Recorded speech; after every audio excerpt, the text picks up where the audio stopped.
our panel for this afternoon. I'm going to start with Akshita.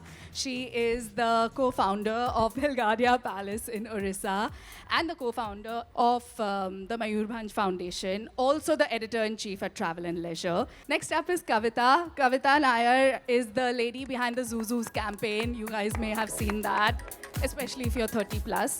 And she's been at Vodafone. She was at Vodafone for over 22 years, also the chief transformation officer there. She now runs a boutique hotel in Goa, a boutique B&B called Parijaat Goa. She also runs a pottery studio called Mesike. Thank you for being here. Next up is Shraddha Bhonsle, Yuvrani Shraddha Bhonsle. She is part of the Sawantwadi royal family. She is a chef and makes an insane ramen tasting menu. She is also the co-founder of the Sawantwadi Palace Boutique Art Hotel in Sawantwadi. Then we have, last but not the least, and the only man on this panel, Varun Bajaj, who runs Ekat Living and is an architect who set up Amrit Bhavan in Haridwar. Thank you everyone for being here. Thank you panelists for being here.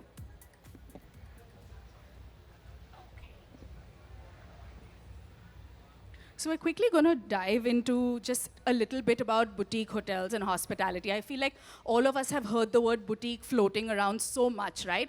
What is boutique hotels? What is boutique hospitality? And I'm going to let all of you maybe, just do a quick one-liner on what you think boutique hotels is in the country. Hello? Hi, everyone. Thank you so much for being with us today. And, Insia gave a lovely introduction, so I won't go back into more of what we do, but I feel like for us, boutique hospitality in the last few years has become about what is intimate in travel, what is immersive in travel, what is experiential in travel. And I think that you can have premium products and offerings in tourism which are still inclusive.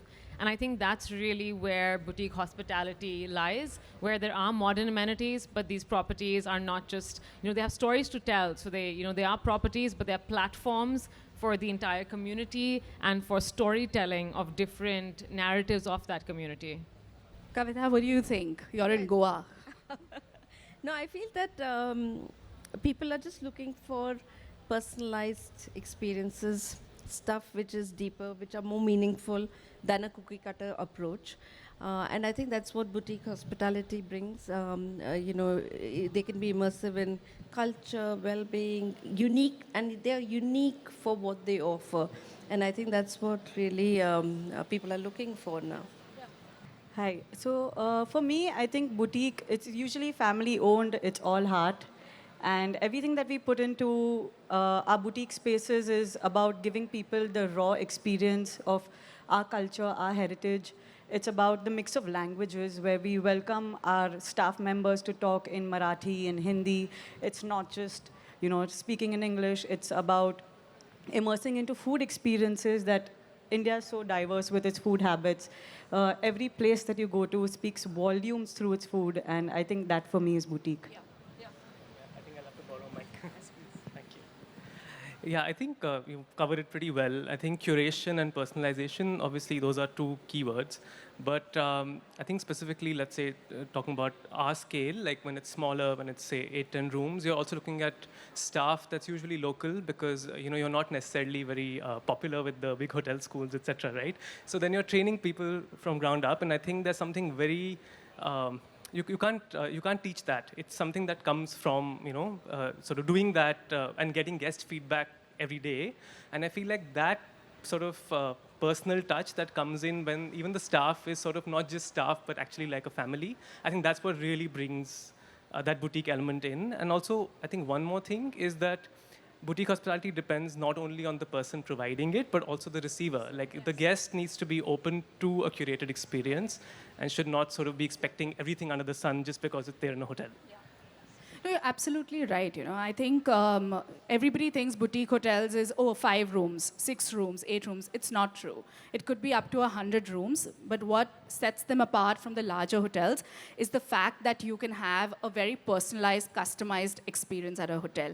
And most of the panelists here run hotels in places that are, promoting the culture and the cuisine and the community of that place. So I feel that's sort of become our definition of boutique hotels in the country.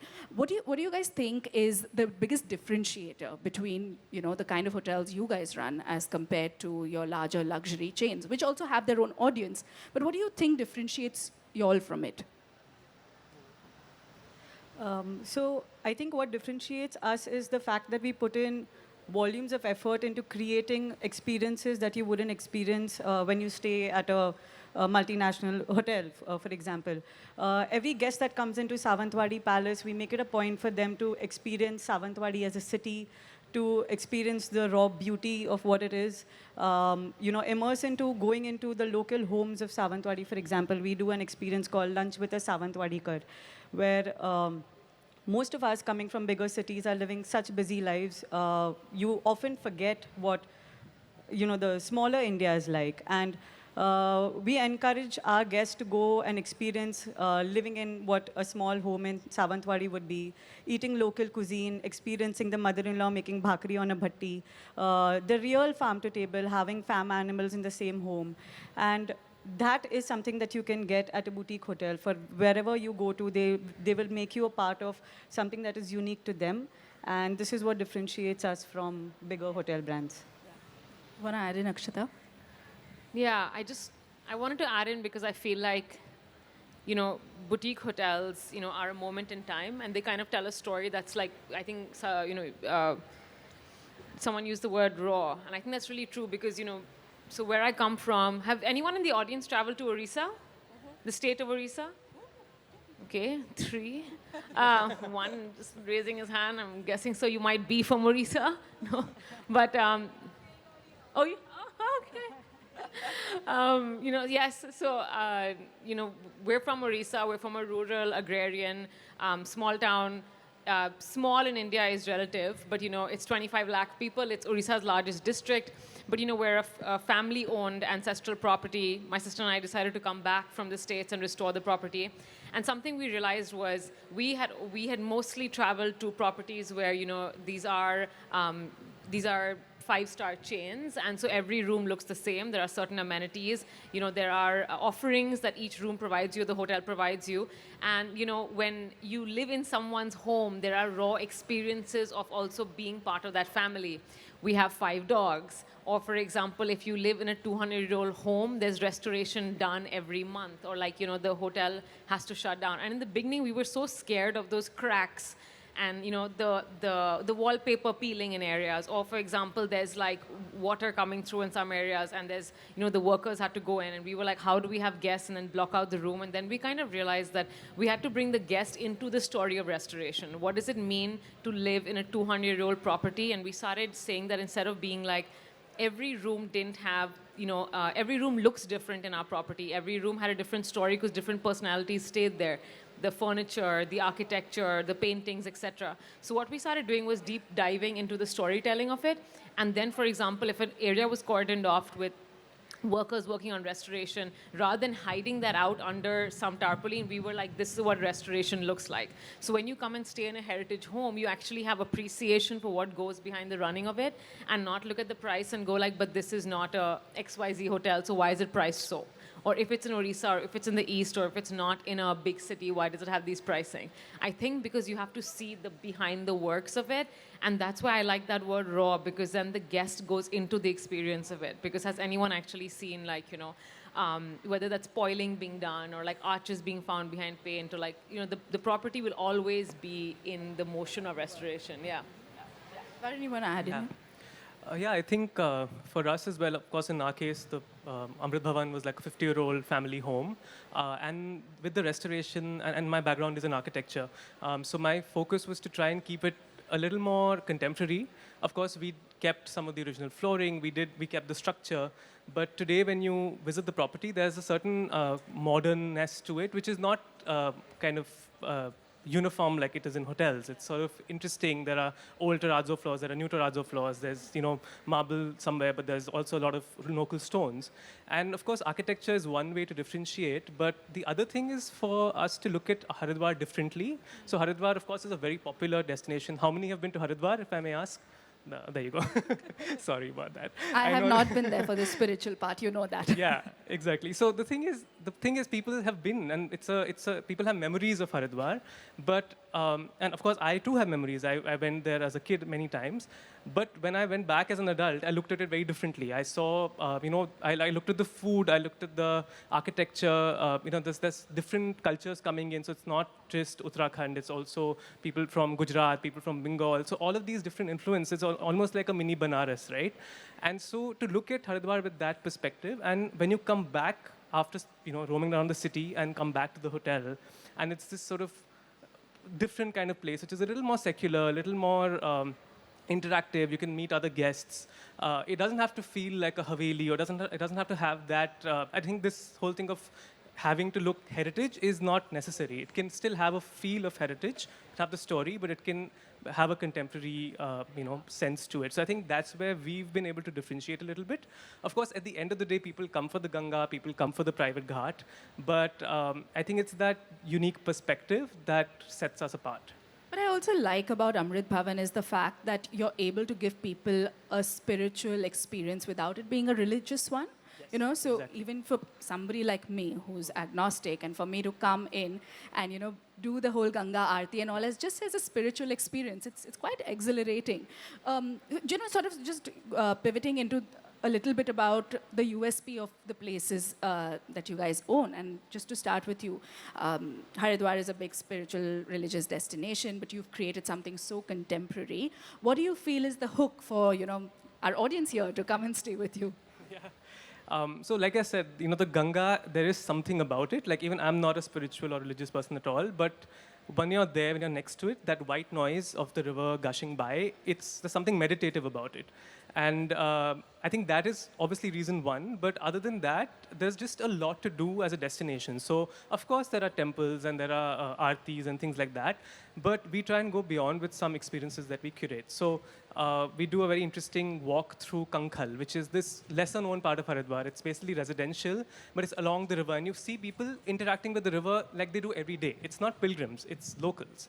And of course the food varies by time of day. So let's say the chaat in Kankhal Chowk in the morning is different from the chaat in the evening, from the chaat at Har Ki Pauri. And so we try and do different tours that sort of address, that take you to all these different places at the different times, right?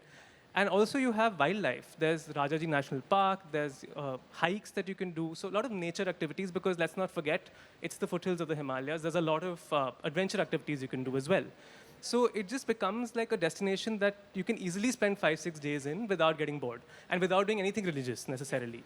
So I think that is really where we've tried to, project Haridwar a little differently. Yeah.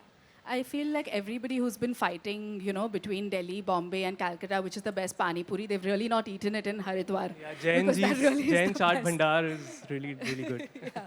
Shraddha, what about you? What do you think is the driving factor for Sawantwadi Palace? If you ask me personally, I think it's the food. For people that don't know, I'm a trained chef. I trained at the Culinary Institute of America, and I strongly believe that people travel anywhere and everywhere for food. Us as Indians, I think our day revolves around it, and that has become the USP of Sawantwadi Palace, where we give people a culinary experience. I do Malwani thalis in the day, but at lunch, for dinner, I do tasting menus, which are Japanese and Korean centric.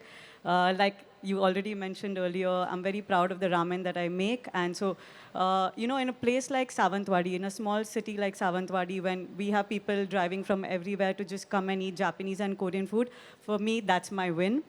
And apart from that, a very important factor, I'm a proud patron of an art form called Ganjifa. Ganjifa is an playing card game that originated in Persia and was brought down to India with the Mughals. My family patronized it in the 16th century. My grandparents-in-law revived it in 1971. Today in India, we are one of the few states. Maharashtra is the only state that is actively practicing it, where we have 15 artisans, 4 woodworkers. We just got a GI tag for it. And with the hotel, what we try to do is every room is designed around one avatar of Lord Vishnu, again going back to what Ganjifa as an art looks like. And like Akshita previously mentioned, every room, we've designed it in a way that people experience the art. Every room has but with the boutique hotel, we wanted people to experience the art. People needed to experience what it was living like the royal family. And so every room tells a story. Every room we've gotten our artisans involved in creating bits and pieces of the room that beautify it. And it's also become an amalgamation of modern day amenities. We do provide an air conditioning and certain modern day luxuries, but what we've tried to do is cover it with Indian artifacts and cover it with wooden panels so that you're giving the blend of old versus new. And I think one thing that we are very proud of and we try to portray again and again is that we're not just heritage, we're not just regional. All of us today have studied abroad, worked abroad, and we are proud of amalgamating the two cultures. When with the Sawantwadi Palace, I'm not just proudly putting across Malwani food while I'm extremely proud of my local flavors, but we're also boasting that we are well-traveled and we want people to experience what heritage and modern together come together like, and that I think is our USP. And the Ganjifa art is something that you offer to guests? Like, is there somewhere they can sort of experience the art of learning it while they stay with you?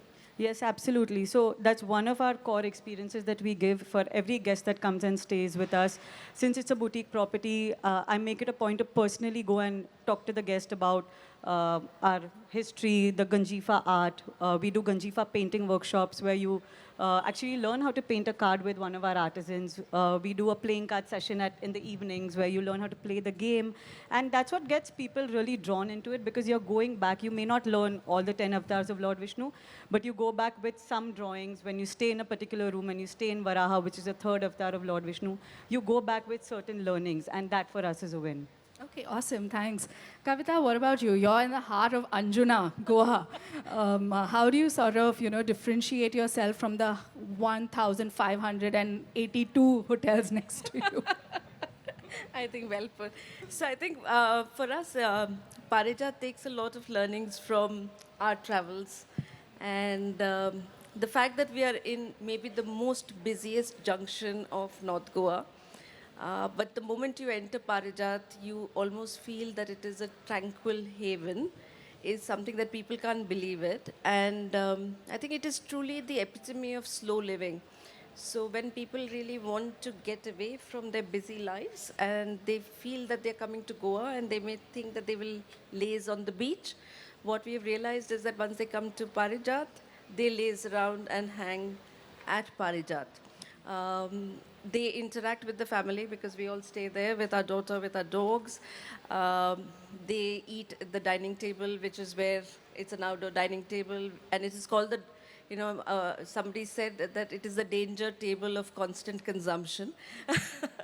So they said that they gaze at the, means between me and my daughter, we have identified 65 birds that come to Parijaat. So they just listen to bird song, they relax. They look at what we have really done with the gardens. They participate in seeing how coconut oil is being extracted because, there will be times when coconut is being dried. There'll be times when coconut is being plucked. So they find that really very, very amazing to see as an experience because I think city dwellers have forgotten where these things come from. And so to that extent, it's truly an experiential stay with understated, elegant. I don't like the word luxury as much, but the understated elegance of living in a small bed and breakfast. Food, of course, is we only give breakfast, but they enjoy the breakfast which is made at home. And I think, Varun, what you were saying, that the staff becomes almost like an extended family and how they service. And then I discovered ceramics. So I have a ceramic studio and of course, people can do pottery, but I think I spend more time to glaze their work because I know that they are going to keep this pottery forever. Because I make and it breaks and, it's okay. But, for them, they have made with their hand and this is their very core shared memory as a family, as friends that they come together. So I think that's all becomes really like a little bit of a nice package. And I think somewhere, they want to interact with Manoj and me because we have done something which is what corporate people dream of, right? They dream of leaving the jungle and to, means when I say jungle, the corporate jungle, to go back and lead a life like this. So they think that we are leading a little bit of a dream life. It is not. The challenges are different. But, I must say that I will never trade it back to the corporate jungle that I am very thankful for, which is what, gives us this, that we can give back to the community that we live in. Akshita, what about you? Why should people come and stay with you? Yeah, so I think with the Belgadia Palace, my personal selfish reason why I always like going back is also everything outside of Belgadia that attracts me. Because one, Belgadia, Mayurbhanj, the district we come from, has over 30 different kinds of indigenous tribes. And I feel, again, growing up, in cities, we kind of lose that connection with rural life and kind of understanding being around people who have different, languages, ways of worship, ways of being, their own festivals. And I think that because of the tribal, Odisha is a tribal-dominated state, and I think because of indigenous tribes, a lot of the craft, community, cuisine, etc., has such a unique flavor to it. And for me personally, there was a dance form that was patronized by a family called Mayurbhanj Chhau. You find 3 different kinds of Chhau in India: Purulia, Saraikela, and Mayurbhanj. In Mayurbhanj, it harkens back to the martial arts dance form and martial arts roots of the Kalinga dynasty. And it was a dance form that was only allowed to be practiced by men till the 90s. So the family is very heavily involved in, teaching more women how to pick up the dance and actually get a livelihood from it. And apart from Mayurbhanj Chhau, I think there's Dokra and Sabai. So for me, I think the crafts are great because to actually go into a village where every home is making some kind of craft, whether it is sal leaves or Sabai grass mats, which now I think are very popular, and I see the natural grass mats in everyone's home and boxes. And, apart from that, like Dokra as well. Dokra is a 4,000-year-old craft. And I think in India, when I asked someone, I said, why, we see so many like crumbling buildings and monuments, and someone will say this was 1,000 years old and we don't even blink an eye. And he said the reason why in India we don't appreciate our arts and crafts is because we have too much of a good thing. Because in Europe, they're like, this is 50 or 100 or 200 years old. And we're like, oh my God, Van Gogh touched this one door and the door will be preserved forever. And then you come back to India, and like when I went to Srinagar, they were like, this is where Shah Jahan sat, and that's his throne. You're like, okay, cool. Rahul loves Priya. That's what you want to leave your mark with. So I think that, in India, when you actually get to immerse yourself in so many of these families' experiences, I myself have been to Sawantwadi and played Ganjifa, and you kind of understand how the history of the family through the art form, you then kind of realize that this is, through travel, it's not always the external journey, but the internal journey. How did that experience transform you internally after that holiday? Because, none of these properties are selling rooms. They're selling experiences. Yes, they're great rooms with modern amenities, and there's so much there. But you should come back having yourself, taken a bit of that place with you in some way. Whether that's, making ceramics, learning Ganjifa, walking down, the Ganges and experiencing it. All of it has transformative experiences. And that's what we want out of, our very regimented lives. So I think for Belgadia, sorry to put it short, was I think the indigenous culture through craft and, community building exercises like Mayurbhanj Chhau and folk dances. Yeah. We've been talking about boutique hotels, but this is something that really came into conversation, I think, only post-COVID. Until then, all of us were like, oh, yes, I want to go to Switzerland and I want to go to Thailand. But in COVID, I think it taught us to kind of look inwards and say, hey, what does India have to offer? You have Auli and you have Gulmarg and all where you can go skiing as well. So, from your travel and leisure, from that angle, what do you think is the growing trend? What is the 2025 trend in travel for boutique hotels? Where do you think this industry is going post-COVID? So, so I just came back from a pop-up with Mask in Bombay and Nahargarh, which is in Ranthambore. It was a 2-day experience of food being provided by Mask and then local chefs and their cuisine. My mother's from Jaisalmer. I've been to Rajasthan all my life. But every time I go back to Rajasthan and their properties, they have some live event experience, which really draws me in. So, having, the stepwells, the Bawdis of Rajasthan being lit by candlelight, and you're actually experiencing gastronomical cuisine made by chefs from all across, from Mask Restaurant, inspired by Rajasthani flavors. So I really think that live event tourism is going to be on the rise, because all of us are sitting at home and watching Netflix and YouTube, and like every influencer is taking you through another hotel room, and there's no like magic of what is there. Yeah, I know something about that. So I feel like people, that's why people are drawn to sporting events more than ever, or fashion shows, or musical experiences, or theater in a way, because now we want to see the human experience in front of us. And I think boutique properties offer you that, right? Whether you're seeing a local dance form in someone's property, which you hadn't heard of before, or, you're playing a game of cards, which you're learning it from artisans who are generational, over 6-8 generations. There's something about live tourism, which I think is huge. I think tying in with cuisine, I think Indians love food, but I feel like we are now traveling for food in a much bigger way. Not just like what is there in the menu, but like what is curated for me. And I think with boutique properties, you'll hear this word a lot from us, is it'll be homemade, handmade, curated, because it's thought through, because the scale can be much more intimate. And I think that's what offers it that much more elevated elegance. And so I think apart from live events, culinary, I think that's something that I'm seeing a resurgence in, is also, India has such a diversity of wildlife. And before, it was always the big game tourism, right? Like, can I see the tiger? But now I think people are kind of understanding, how much are you going to cling to your Dyson for life? Like appreciate the fact that these trees have been there for 500 years and they have their story. And I'm seeing much younger generations interested in what's beyond the tiger. From this, which other country has like snow leopards up north, the one-horned rhino in the northeast, 3 different types of gharials, crocodiles, alligators in the east. You have flamingos in Bombay. Like, I don't even like wow, that's crazy. And like, so I feel like just you have dolphins in Odisha.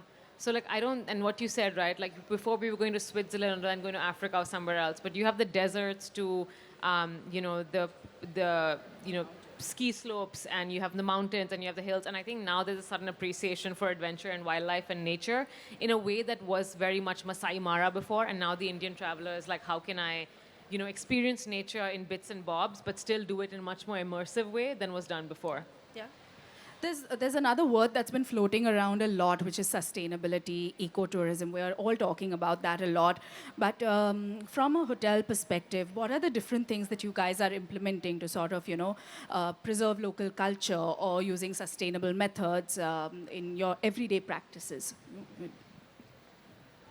I think, we're a fairly small property. Of course, we've done the things like, heat pumps and sort of the unsexy ways of making the building more sustainable. But I think for me, what's more interesting is looking at the impact we have. So let's say the food, right? So when we say it's regional, local, like we try and avoid ordering groceries on Amazon, right? For instance. So like, of course, it's local. So like we offer hand-rolled pasta.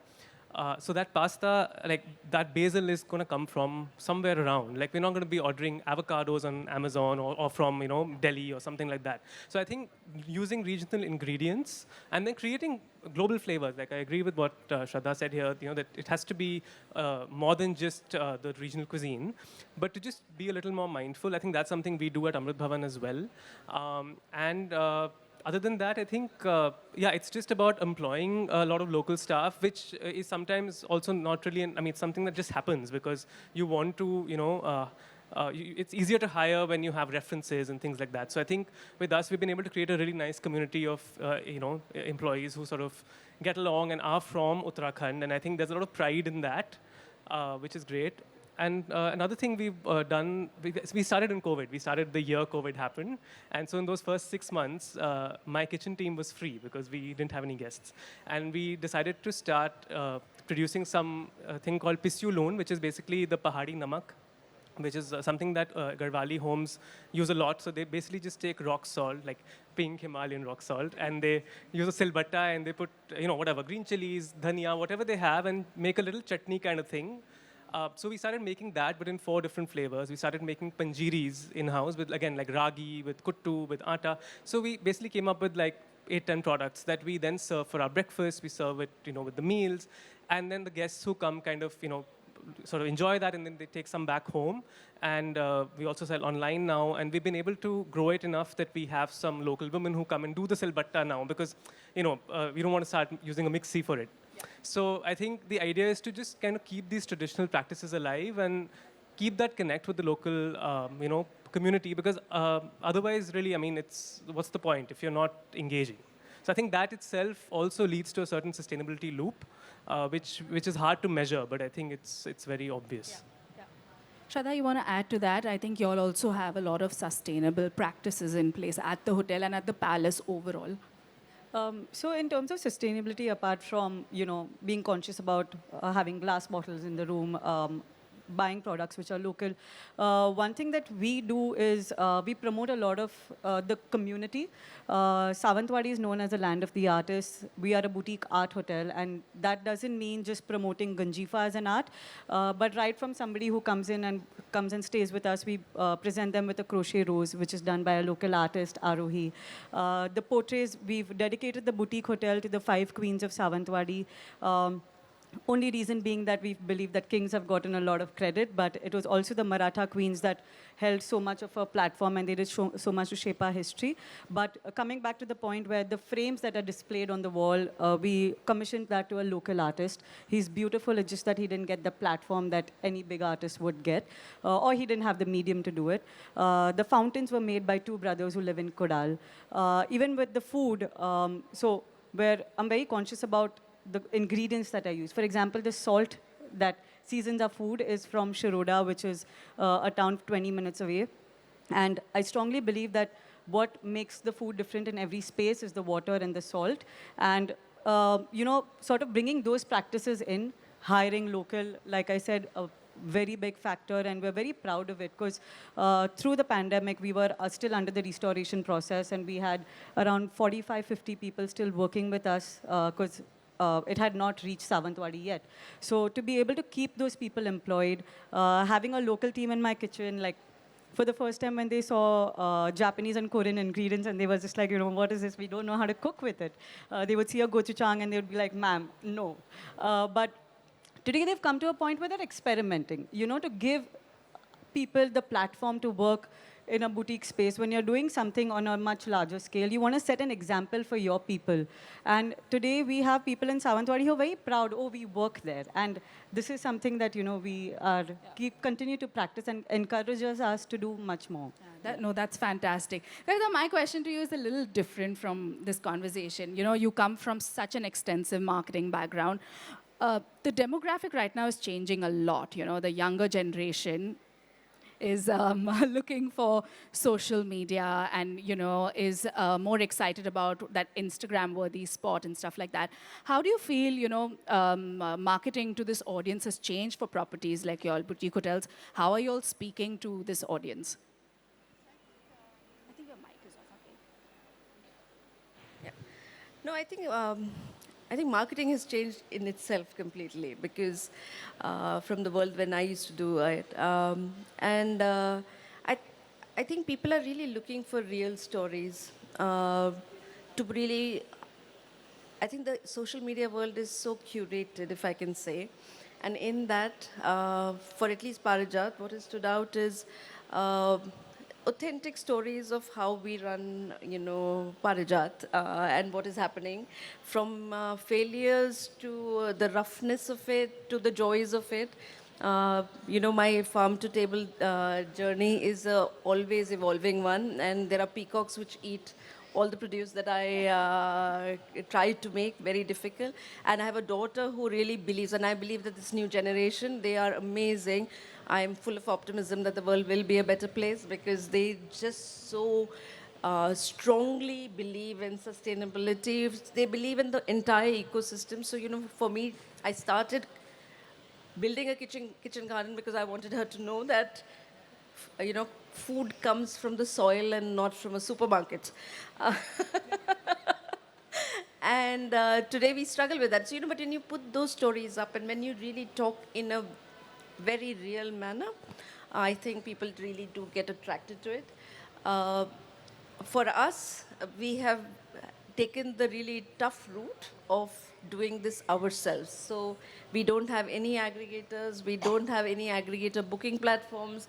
We do this on our own, which is just through Instagram and word of mouth. And I feel for boutique hotels, and which are really small, few room hotels, um, the the power of word of mouth, which is age old, right? Centuries old.